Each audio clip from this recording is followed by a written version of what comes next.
Hello दोस्तों। I am professor Anup Kumar, government polytechnic Raghopur Supaul से। तो आज हम स्टार्ट करते हैं डिजिटल इलेक्ट्रॉनिक्स वन, जो आपके फोर्थ सेमेस्टर डिप्लोमा सिलेबस में इलेक्ट्रॉनिक्स ब्रांच के सिलेबस में है ये।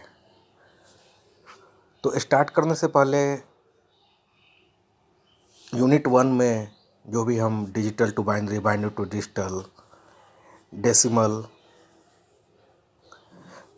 Decimal to binary, hexadecimal to octal, octal to hexadecimal, hexadecimal to binary, decimal किसी में भी कन्वर्ट करने के लिए हमें पहले समझना पड़ेगा कि बाइनरी कोड क्या होता है, डेसिमल कोड क्या होता है, हेक्साडेसिमल क्या होता है, ऑक्टेल क्या होता है। फिर उसके बाद हम पढ़ेंगे 2s कॉम्प्लीमेंट। तो उसमें भी कॉम्प्लीमेंट क्या होता है। कॉम्प्लीमेंट में होता है 2s complement, 1s complement, 8 complement, 7s complement, 16 complement, 15 complement.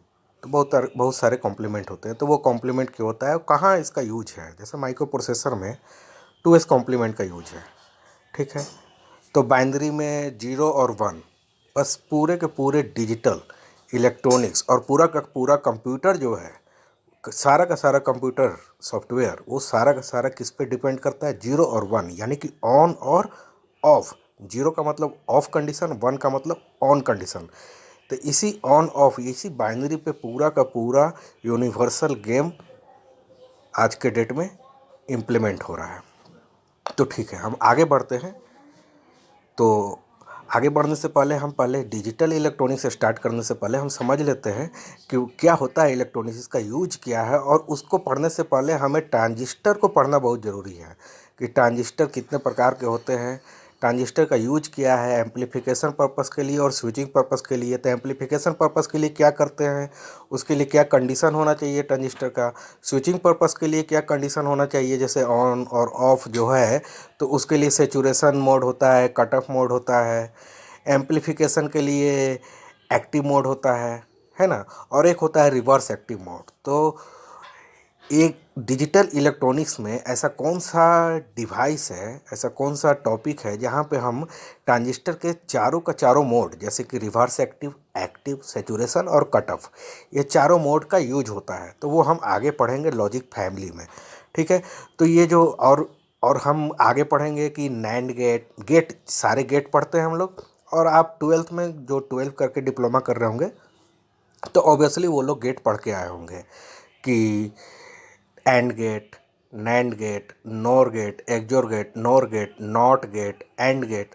तो ये सब गेट बनते कैसे हैं, तो वो लॉजिक फैमिली जब हम पढ़ेंगे तो उस पर हम बताएंगे कि हम कैसे नैंड गेट बनाते हैं, TTL nand gate, ECL nand gate, ECL nor gate, है ना, आरटीएल, डीटीएल, है ना, टीटीएल, ये सब हम एसटीएल, है ना, high threshold logic family, STL. तो वो सब हम आगे पढ़ेंगे, ठीक है। वो बहुत इंपॉर्टेंट टॉपिक है जो आपके एमटेक लेवल पे भी वो उस पर थेसिस भी किया जा सकता है कि वो सीमोस से जब आप बनाते हैं हम, तो सीमोस और एडवांस हो गया, है ना। तो मॉसफेट, कॉम्प्लीमेंट्री मॉसफेट जब यूज करते हैं सीमोस, तो वो और एडवांस वर्जन है। तो वो और अभी तो सब बना हुआ है, लेकिन उस पर भी थेसिस बहुत जारी है, कंटिन्यू। तो हम स्टार्ट करने से पहले डिजिटल इलेक्ट्रॉनिक्स, तो आप जानते ही हैं कि इलेक्ट्रॉनिक्स डिवाइस जो होता है वो डेली लाइफ में हम लोग यूज करते हैं, ठीक है। उसमें दो कैटेगरी होते हैं, इसको दो कैटेगरी में इलेक्ट्रॉनिक डिवाइस को बांटा गया है। एक तो एनालॉग इलेक्ट्रॉनिक डिवाइस और एक डिजिटल इलेक्ट्रॉनिक डिवाइस, ठीक है। तो डिजिटल वर्ड जो होता है वो तो समझ ही रहे हैं, 0 और 1 जो कंप्यूटर में यूज करते हैं, कैलकुलेटर में, तो वो सब में हम टेलीविज़न, वीडियो गेम, जितना सॉफ्टवेयर डिवाइस है वो सब में डिजिटल जो है 0 और 1 जो 7 सेगमेंट डिस्प्ले में शो करता है ना। जैसे ऑन ऑफ होता है, तो 7 सेगमेंट डिस्प्ले क्या है कि 7 एलईडी लगा हुआ है, और वो 7 एलईडी अगर सातों को सातों ऑन है यानी कि 0, है ना। 7 सेगमेंट आप पढ़िएगा आगे चलकर कि 7 सेगमेंट क्या होता है, उसका डिस्प्ले बनाते कैसे हैं, ठीक है। तो वो सब दिखाएंगे बाद में आपको, ठीक है। तो डिजिटल का कहाँ पे यूज है, रडार है, नेविगेशन में, है ना, सैटेलाइट में यूज करते हैं, मिलिट्री सिस्टम में यूज करते हैं, कंट्रोल सिस्टम, कम्युनिकेशन सिस्टम।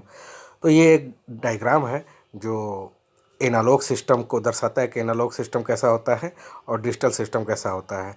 तो ये मेरा एनालॉग सिस्टम है जो कंटिन्यूअस टाइम के साथ सिग्नल वेरी कर रहा है, और कंटिन्यूअस ग्राफ को दिखा रहे हैं। लेकिन डिजिटल सिग्नल में क्या है कि एक पार्टिकुलर टाइम पे वो सिग्नल प्रजेंट है, ठीक है।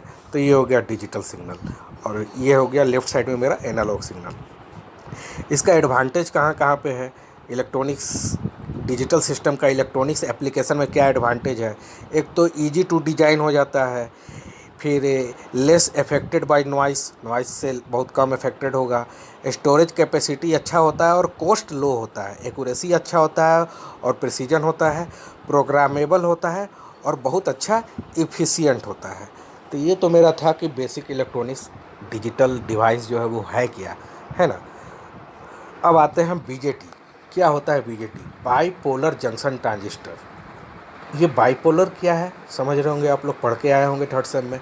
बाईपोलर यानी कि दो पोलर, है ना, एक तो एन टाइप और पी टाइप दोनों हो जिसमें, तो होल और इलेक्ट्रॉन का प्रेजेंस जहाँ पर हो, यानी कि वो बाईपोलर डिवाइस हो गया। यानी कि जैसे कि मॉसफेट में भी होल और इलेक्ट्रॉन दोनों होते हैं, लेकिन किसका डोमिनेटिंग है? जैसे यहाँ पे होल के कारण भी करंट फ्लो करता है और इलेक्ट्रॉन के कारण भी करंट फ्लो करता है, तो वो हो गया बाईपोलर नेचर। तो bipolar junction transistor that is BJT.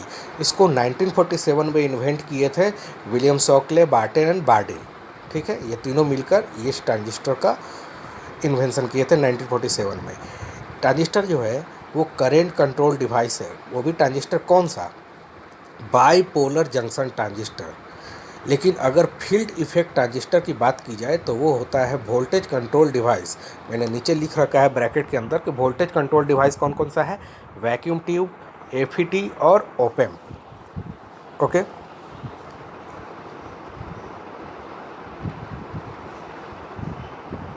1 minute hold कीजिए।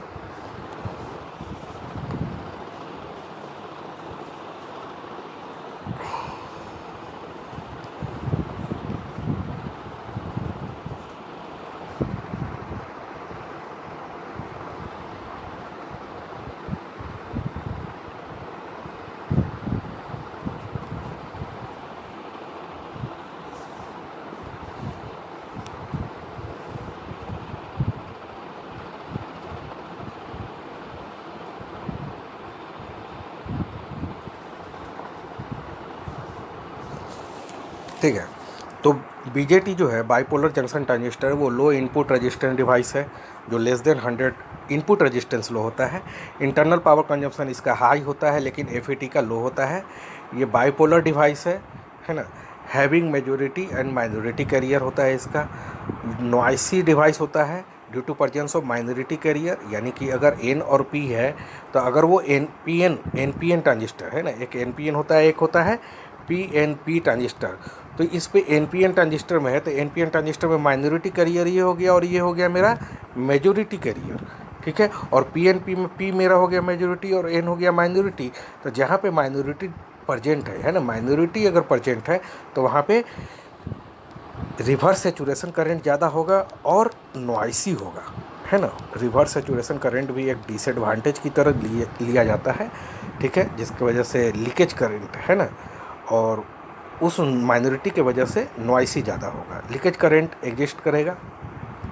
Temperature effect is more and thermal stability less होगा, है ना। हाई टेम्परेचर पे थोड़ा सा बैड इफेक्ट देगा, टेम्परेचर इफेक्ट भी मोर होगा इसका। Transistor is very sensitive to temperature. Sensitive का मतलब क्या हो गया कि हल्का सा टेम्परेचर उसको मिलेगा तो वो अपना परफॉर्मेंस को लूज कर सकता है, ठीक है। गेन बैंडविथ प्रोडक्ट जो होता है वो कांस्टेंट होता है। गेन बैंडविथ प्रोडक्ट मतलब कि गेन जो मान लीजिए हम 10 गेन है मेरा और बैंडविथ हो गया मेरा 1 मेगाहर्ट्ज, ठीक है। तो ये जो हमेशा कांस्टेंट होगा, यानी कि किसी ट्रांजिस्टर का 10 इंटू 1 मेगाहर्ट्ज है तो नेक्स्ट ट्रांजिस्टर का क्या होगा 100 इंटू, इसमें क्या हो जाएगा, इसमें जैसे ये एग्जांपल थोड़ा आसान लेते हैं, 1 इंटू 10 मेगाहर्ट्ज, है ना। तो अभी भी क्या हो गया, दोनों का गेन बैंडविड्थ प्रोडक्ट कांस्टेंट है ना। यहाँ पे 10 गेन था, 1 गेन है 1 मेगाहर्ट्ज या 10 मेगाहर्ट्ज, तो गेन बैंडविड्थ प्रोडक्ट जो होता है वो सेम होता है। उसके बाद है कि BJT is large gain compare to FET. BJT का गेन जो होता है वो ज़्यादा होता है एफईटी से, और गेन बैंडविड्थ प्रोडक्ट भी जो होता है वो एफईटी से बीजेटी का ज़्यादा होता है। अब देखिएगा तीन एरिया होता है इसमें। बीजेटी दो तरह के डिवाइस होते हैं, एन पी एन और दूसरा होता है पी एन पी। ठीक है, अब ये मेरा डिवाइस हो गया बीजेटी, है ना। ये इमीटर साइड हो गया, बेस हो गया, और ये हो गया कलेक्टर साइड। तो यहाँ पे लिखा हुआ है इमीटर, बेस, कलेक्टर। ठीक है, तो देखिएगा यहाँ पे डायग्राम में भी मैंने एरिया को थोड़ा सा मतलब स्पेसिफाई किया आपको समझने के लिए। तो एरिया को ध्यान से देखिएगा, कलेक्टर का एरिया जो है वो बड़ा लिया है, माने कि कलेक्शन वहाँ पे ज़्यादा होना चाहिए, कलेक्शन ज़्यादा से ज़्यादा होना चाहिए, जिसकी वजह से एरिया यहाँ पे ज़्यादा लिया है मैंने। बेस विथ, जितना बेस का विथ जितना कम से कम हो, क्योंकि यहाँ पे डिप्लेशन लेयर जो बनता है वो जितना कम से कम बेस के अंदर प्रेजेंट हो वो बेस्ट डिवाइस होगा, क्योंकि वो पूरा का पूरा मेजोरिटी कैरियर ट्रांसफ़र हो जाएगा इमीटर टू कलेक्टर। ठीक है, ये इमीटर है जहाँ पे हम देते हैं इनपुट और यहाँ से आउटपुट लेते हैं। ये हो गया बेस कंट्रोल के लिए। अब आते हैं emitter, base, collector. Doping profile जो है इमीटर का वो हाई होगा, क्योंकि यहाँ पे सबसे ज़्यादा हम डॉपिंग देंगे, यहाँ से कलेक्ट लेंगे। तो यहाँ से जो डॉपिंग हाई दे रहे हैं और यहाँ पे कलेक्ट ले रहे हैं, तो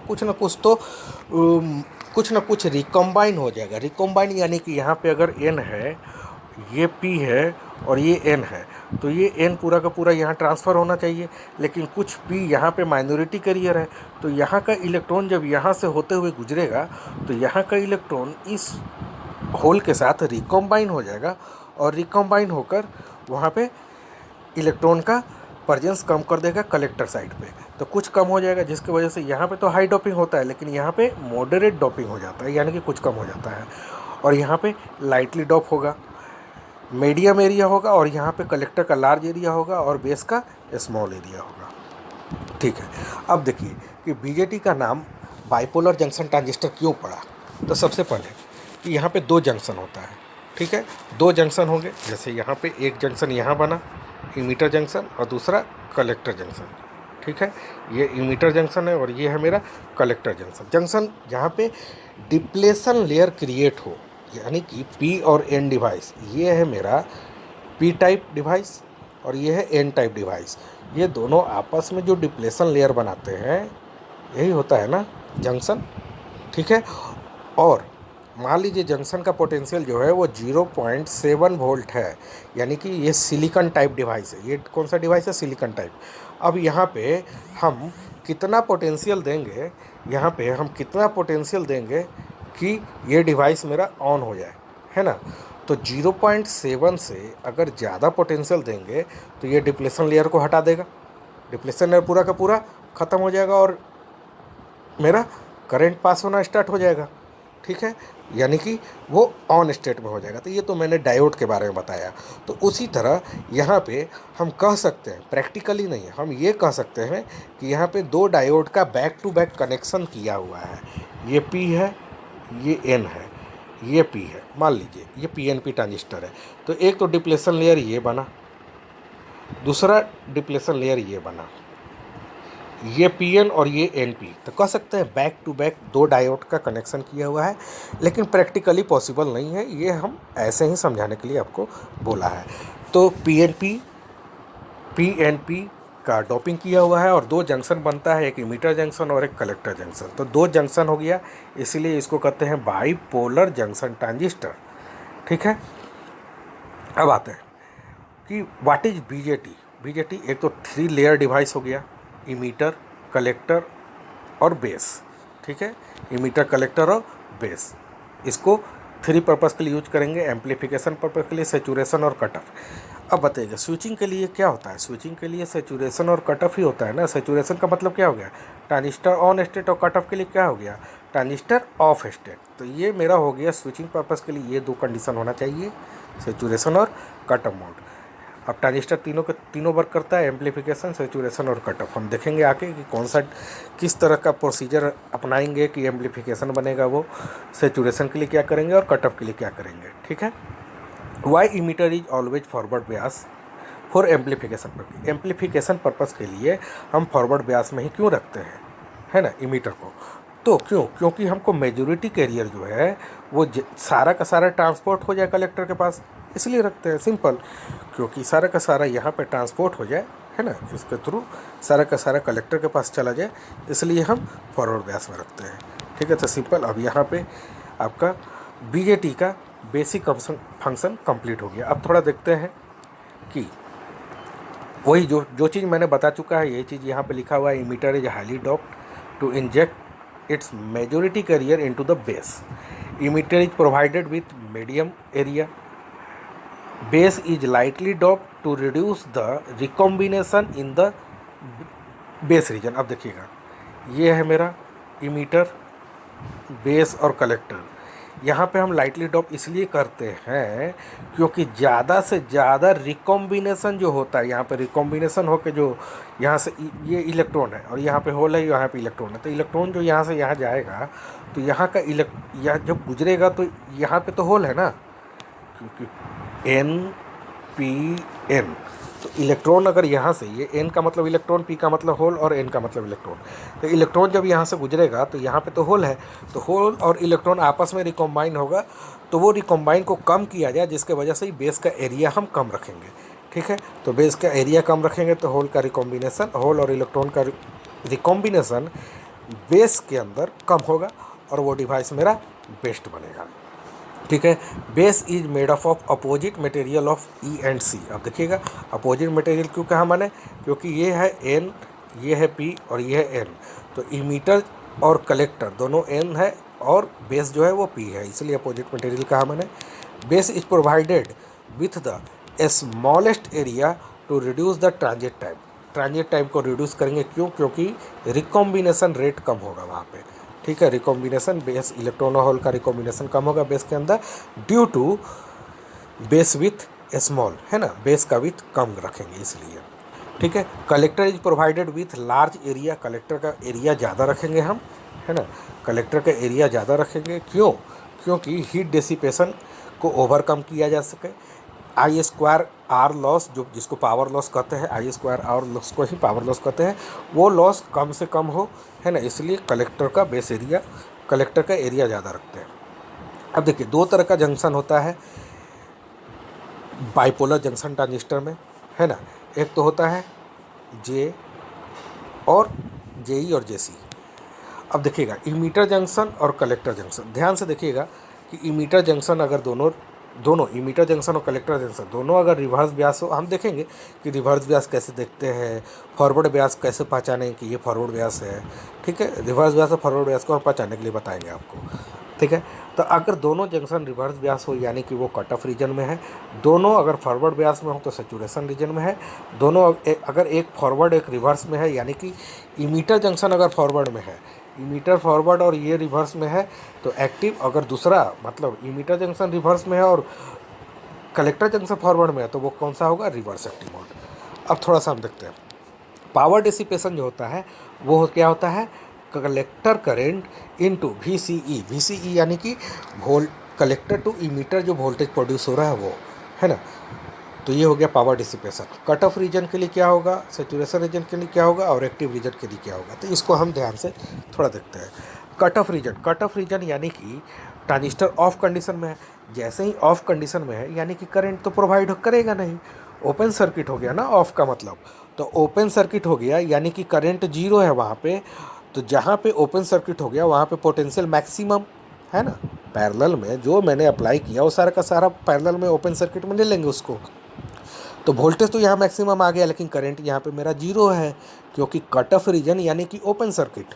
ठीक है, तो पावर डिसिपेशन जीरो ना, क्योंकि पावर डिसिपेशन क्या होता है, IC इंटू V, तो यहाँ पे IC zero, power dissipation zero, तो कट ऑफ रीजन में power dissipation zero. Saturation region में जो IC जो होता है वो मिनिमम होता है और VCE जो होता है वो भी कम होता है 0.2 के बराबर। ठीक है, 0.2 होता है सिलिकॉन के लिए और 0.1 होता है जर्मेनियम के लिए, तो इसमें भी बहुत कम पावर डिसिपेशन होता है, नेग्लिजिबल सेचुरेशन में। ठीक है, अब एक्टिव रीजन में मैक्सिमम होता है क्योंकि करंट IC करंट माने कलेक्टर करंट भी मीडियम होता है ऑलमोस्ट, और VCE भी मीडियम होता है, इसलिए ये तीनों में अगर कंपैरिजन किया जाए तो इसका पावर डिसिपेशन जीरो, मिनिमम और मैक्सिमम एक्टिव मोड में। ठीक है, अब थोड़ा सा यहाँ पे उल्टा है, देख लीजिएगा टेबल जो बनाया हुआ है ना, ये टेबल जो मैंने बताया है वो सारा का सारा है, लेकिन इसमें आपको कंपटीशन पॉइंट ऑफ व्यू से, अगर ऑब्जेक्टिव पॉइंट ऑफ व्यू से देखा जाए तो इसमें से बहुत सारे क्वेश्चन आपको आसानी से मिल जाएंगे। किसी भी कंपटीशन एग्जाम में भी बहुत आसानी से इसमें क्वेश्चन मिल जाएंगे। जैसे कि कॉन्फ़िगरेशन है मेरा, कॉमन इमीटर कॉन्फ़िगरेशन। कोई ट्रांजिस्टर, आप ट्रांजिस्टर थर्ड से में पढ़े होंगे, common emitter transistor, common collector transistor और कॉमन बेस ट्रांजिस्टर। ठीक है, ये 3 तरह का कॉन्फ़िगरेशन आप पढ़े होंगे। तो कॉमन इमीटर नाम से ही सुनिए, कॉमन इमीटर, इमीटर को कॉमन कर दिया। कॉमन का मतलब ग्राउंड कर दिया, उसको ग्राउंड से कनेक्ट कर दिया मैंने। ठीक है, कॉमन कलेक्टर मतलब कलेक्टर को कॉमन कर दिया मैंने। कॉमन बेस यानी कि बेस को मैंने कॉमन कर दिया। ठीक है, तो अब यहाँ देखिएगा, कॉमन इमीटर, इमीटर तो मेरा कॉमन है ना, ग्राउंडेड है। ठीक है, तो इमीटर कॉमन कौन सा हो गया, इमीटर। कॉमन कलेक्टर में कॉमन कौन गया, कलेक्टर। कॉमन बेस में बेस। ठीक है, तो आप समझ गए कि कॉमन टर्मिनल कौन सा हो गया। अब इनपुट टर्मिनल और आउटपुट टर्मिनल कौन सा हो गया, कॉमन इमीटर। ठीक है, तो हमेशा हमेशा ये बात एक ध्यान रखिए कि कभी भी कलेक्टर पे इनपुट नहीं दे सकते हैं, है ना। ये आपका कंपटीशन या इंटरव्यू में डायरेक्ट क्वेश्चन पूछ देते हैं कि कॉन्फ़िगरेशन में 3 तरह के कॉन्फ़िगरेशन बहुत आसानी से, बहुत अच्छे से आपको डीप में ले जाएंगे। पहले पूछेंगे ट्रांजिस्टर में कितने कॉन्फ़िगरेशन होते हैं, तो 3 कॉन्फ़िगरेशन आप अच्छे से बताइएगा भी कि common emitter, common collector, common base. उसके बाद बोलेंगे कि कौन सा ऐसा टर्मिनल है जहाँ पे इनपुट नहीं देते हैं। ठीक है, तो वो होता है कलेक्टर रीजन। कलेक्टर रीजन पे इनपुट नहीं देते हैं, हम बताएंगे क्यों नहीं देते हैं। और दूसरा ये भी पूछेंगे कि ठीक है, आउटपुट कहाँ से नहीं लेते हैं, तो वो बेस टर्मिनल, बेस टर्मिनल से हम आउटपुट नहीं लेते हैं, तो वो भी बताएंगे हम आपको। तो अभी देखिए, कॉमन इमीटर यानी कि बेस से इनपुट देंगे, कलेक्टर से आउटपुट लेंगे, और इमीटर तो मेरा कॉमन है ही। कॉमन कलेक्टर, बेस से इनपुट लेंगे, इमीटर से आउटपुट लेंगे, और कॉमन कलेक्टर यानी कि कलेक्टर तो कॉमन है ही। कॉमन बेस, कॉमन बेस में इमीटर से इनपुट देंगे और कलेक्टर से आउटपुट लेंगे, और बेस तो कॉमन है ही मेरा। ठीक है, अब यहाँ पे करंट गेन, वोल्टेज गेन मैंने डायरेक्ट लिख दिया है, आपको हम प्रूफ करके बताएंगे फ्यूचर में कि अगर हम आपको ट्रांजिस्टर और एफईटी, बीजेटी ये सब अगर आप डीप में पढ़ाएंगे तो हम बताएंगे अच्छे से कि ये कैसे करंट गेन इसका हाई हो गया, वेरी लो, और किसका यूनिटी है। ठीक है, तो करंट गेन, ए आई को मैंने करंट गेन से डिनोट किया है। तो कॉमन कलेक्टर का हाई होता है मॉडरेट यानी कि बीच बीच में। ठीक है, और वेरी हाई होता है कॉमन कलेक्टर का, और यूनिटी यानी कि लेस देन 1, जैसे कि 0.98, 0.99, है ना। और प्रैक्टिकली हम लोग 0.99, 0.98 लेते हैं, लेकिन आइडियली हम लोग कह देते हैं यूनिटी। यूनिटी यानी कि मतलब 1। ठीक है, वेरी लो होता है ना, कॉमन बेस का करंट गेन। उसका जस्ट रिवर्स ले लीजिए, कॉमन बेस का वोल्टेज गेन वेरी हाई होगा, यूनिटी होगा किसका, कॉमन कलेक्टर का, और मॉडरेट होगा कॉमन इमीटर का। उसी तरह पावर गेन सारे का मॉडरेट होता है ना, सारे का लगभग बराबर मॉडरेट, है ना। इनपुट रजिस्टर, कॉमन इमीटर का मॉडरेट, है ना, हाई रहेगा, बहुत ज़्यादा हाई नहीं। बहुत ज़्यादा हाई किसका होगा, कॉमन कलेक्टर का, और कॉमन बेस का लो होगा। उसका जस्ट रिवर्स ले लीजिए आउटपुट रेजिस्टेंस का। अगर इसका वेरी लो है कॉमन बेस का तो वेरी हाई होगा इसका। अगर इसका वेरी हाई है कॉमन कलेक्टर का इनपुट रेजिस्टेंस तो वेरी लो होगा आउटपुट रेजिस्टेंस, है ना। ये सब प्रूफ किया हुआ है ना, बाद में हम बताएंगे अगर फ्यूचर में हम आपको ट्रांजिस्टर बहुत अच्छे से पढ़ाएंगे तो। ठीक है, और कॉमन इमीटर का लगभग ये होता है। और प्रैक्टिकली भी हम बताएंगे कि प्रैक्टिकल रेंज इसका कितना होता है। कभी कभी एग्जाम में हाई लो ऑप्शन नहीं रहेगा, सीधे एक रेंज दे देगा, या रेंज नहीं दे के ऐसे लिख देगा कि 1 मेगाहर्ट्ज, 100 मेगाहर्ट्ज, 100 किलोहर्ट्ज, 1000 किलोहर्ट्ज, इसमें से कॉमन इमीटर का इनपुट रेजिस्टेंस कौन सा होगा। तो हम आपको प्रैक्टिकल रेंज बताएंगे, वो आपको पकड़ना आसान होगा। कभी कभी क्या होता है कि स्टैंडर्ड, जैसे गेट एग्ज़ाम हो गया, इंजीनियरिंग सर्विसेज एग्ज़ाम हो गया, कोई भी इसरो, बार्क, ये सब स्टैंडर्ड क्वेश्चन बनाते हैं ना। ऐसा नहीं कि कोई भी क्वेश्चन लिए उसका रिजल्ट कुछ भी हो, ऐसा नहीं। अगर कॉमन बेस का कॉमन बेस का अगर करंट गेन यूनिटी होता है तो वो ट्रांजिस्टर का कॉन्फ़िगरेशन इस तरह से सेट करेंगे कि उसका जो रिजल्ट आएगा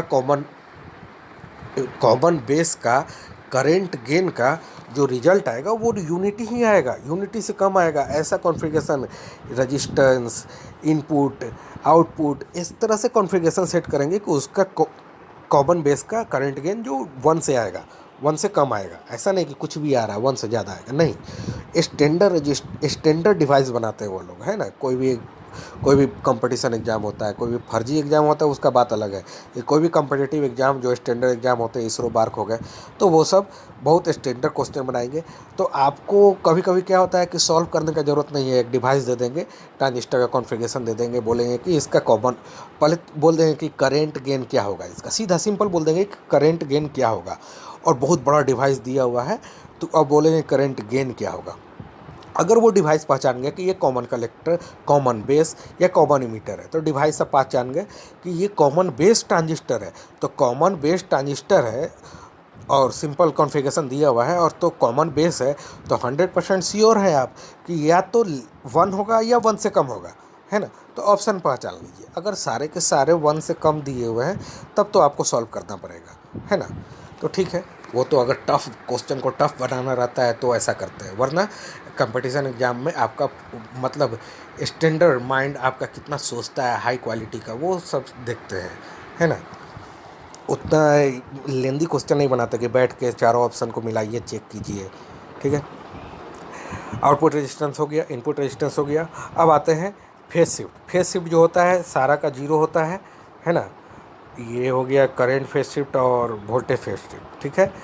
लेकिन कॉमन इमीटर में वोल्टेज का फेज शिफ्ट 180 डिग्री होता है और करंट का फेज शिफ्ट 0 डिग्री। ध्यान दीजिएगा, टोटल फेज शिफ्ट 6 तरह के होते हैं, है ना।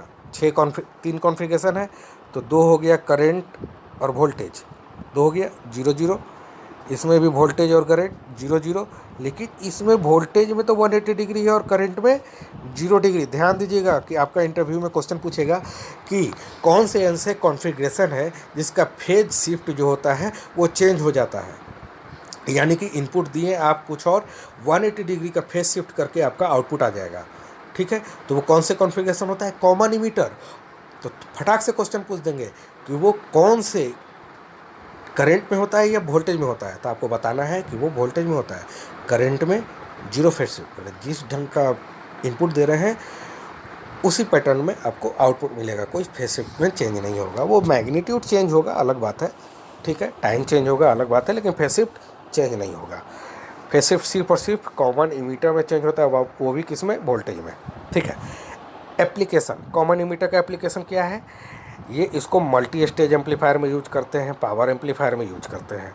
कॉमन कलेक्टर का इसको वोल्टेज बफर कहते हैं। वोल्टेज बफर, बफर का मतलब क्या होता है, सिंपल, थोड़ा सोच रहे होंगे आप। बफर का मतलब जो मैंने इनपुट दिया वही आउटपुट आए, जो मैंने इनपुट दिया वही आउटपुट आए। अच्छा एक बात बताइएगा आपको कि मैंने कहा ए आई मैंने करेंट गेन हम कैसे निकालते हैं, आई आउटपुट, करेंट आउटपुट और करेंट इनपुट, ये दोनों को डिवाइड करते हैं तो मेरा करेंट गेन आता है, ठीक है, यही होता है ना। अब बताइएगा, उसी तरह अगर वोल्टेज गेन कहा जाए तो वोल्टेज आउटपुट और वोल्टेज इनपुट, ठीक है। अब बताइए मैंने यहाँ पे क्या लिखा है, वोल्टेज बफर है ना, ये वोल्टेज बफर है। वोल्टेज बफर किसको कह रहा है, मैं कॉमन कलेक्टर को। अब बताइएगा यहाँ पे कॉमन कलेक्टर का वोल्टेज गेन कितना है, यूनिटी है ना, 1 है, यानी कि ये वोल्टेज गेन कितना है, 1 है, यानी कि आउटपुट और इनपुट लगभग बराबर है, तभी ना 1 आ रहा है ना। यानी कि जो इनपुट दिया वही आउटपुट आ रहा है, यानी कि बफर हो गया वो। और वो कौन सा बफर है, common collector, voltage buffer. Voltage gain 1 है ना, तो वोल्टेज बफर। लेकिन अगर कॉमन बेस में देखिए, कॉमन बेस में करेंट गेन 1 है, यानी कि इसको क्या कहेंगे, करेंट बफर कहेंगे इसको। यानी कि जो आउटपुट है वही मेरा इनपुट आ रहा है, तभी तो करेंट गेन ए आई जो है वो 1 आया, है ना। करेंट गेन 1 आया, यानी कि आई आउटपुट और आई इनपुट बराबर ए आई बराबर 1, यानी कि ये दोनों इक्वल होगा, तभी तो, ठीक है। तो इसलिए, और इसको इम्पीडेंस मैचिंग में यूज करते हैं कॉमन कलेक्टर को, और हाई फ्रीक्वेंसी एम्पलीफिकेशन में किसको यूज करते हैं, करेंट कॉमन बेस को। एक चीज़ मैंने बोलना भूल गया था कि कॉमन कलेक्टर को ही क्या कहते हैं हम, इमीटर फॉलोवर। इमीटर फॉलोवर हम बताएंगे इमीटर को किस तरह से फॉलो करता है डिवाइस ये, इसलिए इसको कहा गया इमीटर फॉलोवर, ठीक है। तो वो हम आगे बताएंगे कॉमन कलेक्टर। तो अब यहाँ पे मैंने बता दिया बेसिक ट्रांजिस्टर। अब थोड़ा सा आप इसको थोड़ा सा और इलोबरेट करके पढ़ना पड़ेगा आपको। केस 1, केस 2, केस 3 और केस 4, 4 केस हम पढ़ेंगे। कट ऑफ, सेचुरेशन, एक्टिव और रिवर्स एक्टिव। ये ट्रांजिस्टर को थोड़ा सा समझेंगे क्योंकि हमको लॉजिक फैमिली में जो गेट बनाते हैं, एंड गेट, नॉर गेट, एक जोड़, ये सब गेट जो बनाएंगे वो गेट को पढ़ने के, समझने के लिए, लॉजिक फैमिली को समझने के लिए ये ट्रांजिस्टर का थोड़ा सा कॉन्सेप्ट समझना पड़ेगा आपको, इनपुट आउटपुट कैसे कर रहे हैं। तो केस 1 में हम दोनों जो रिवर्स ब्यास लेंगे, है ना, दोनों रिवर्स ब्यास लिया मैंने। तो इमीटर जंक्शन भी रिवर्स ब्यास और कलेक्टर जंक्शन भी मेरा रिवर्स ब्यास है। तो क्या होगा, रिवर्स ब्यास यानी कि ऑफ कंडीशन, है ना, ऑफ कंडीशन ट्रांजिस्टर, जैसे कि ये ट्रांजिस्टर, ये करंट यहाँ से फ्लो ही नहीं कर रहा है ना। करंट अगर फ्लो ही नहीं कर रहा है, तो करंट फ्लो नहीं कर रहा है तो ओपन सर्किट, है ना, ये ओपन सर्किट हो गया। और जैसे ही ओपन सर्किट हो गया तो I बराबर 0, करंट 0, इसको हम मिनिमम लिख दिया लेकिन एक्चुअली 0 होगा, 0।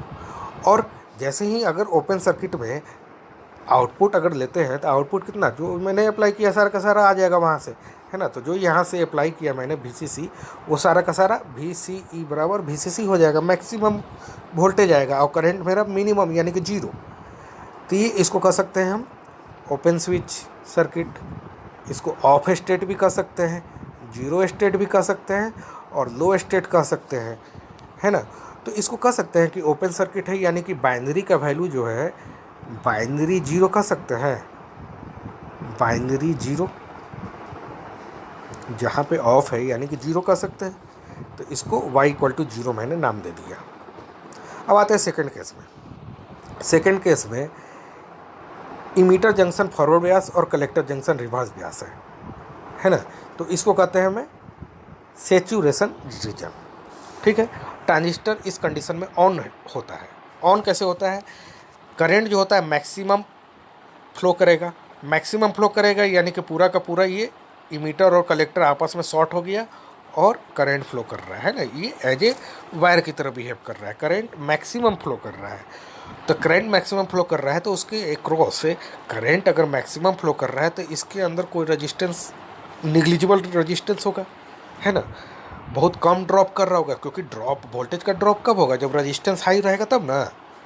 तो रेजिस्टेंस यहाँ पे बहुत कम है, इसलिए यहाँ पे वोल्टेज ड्रॉप भी जो होता है वो बहुत कम होता है। VCE, कलेक्टर टू इमीटर जो वोल्टेज ड्रॉप होता है VCE, वो बहुत कम होता है, 0.2 वोल्ट। और करंट का फ्लो मैक्सिमम होगा, है ना, मैक्सिमम, ठीक है।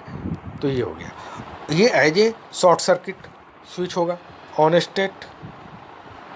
इसी को वन स्टेट भी कहेंगे, है ना, बाइनरी में इसको वन कहेंगे, ठीक है। इसी को हाई स्टेट, और इसको बाइनरी में अगर वन स्टेट कर रहे हैं यानी कि y=, इसका आउटपुट में हम y=1 लेंगे और ऑफ स्टेट में y=0 लेंगे, ठीक है। तो इसको हम आगे अच्छे से इलोबरेट करेंगे, बहुत ज़रूरी है ये, क्योंकि लॉजिक फैमिली जब हम पढ़ेंगे तो इसका कॉन्सेप्ट बहुत बार यूज करेंगे हम, ठीक है।